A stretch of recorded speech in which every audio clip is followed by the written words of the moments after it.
तर सर्वात अगोदर सर्वांना माझा नमस्कार। तर आज मी तुम्हाला एक व्हिडिओ दाखवणार आहे, तो तुम्ही पहिले बघा।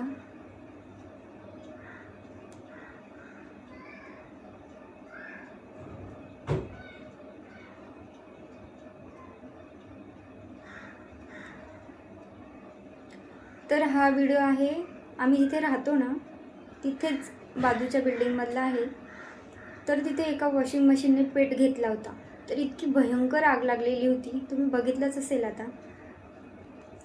तर माझी सगळ्यांना कळकळीची विनंती की ज्या आपल्या घरामध्ये ज्या इलेक्ट्रॉनिक वस्तू असतात ना, तर त्या वस्तूंची वेळच्या वेळी सर्व्हिसिंग करणं खूप गरजेचे आहे। आज आमच्या इथे खूप मोठी घटना होता राहिली। त्या बिल्डिंगमध्ये अनेक लोक राहतात, लहान मुलंही आहेत।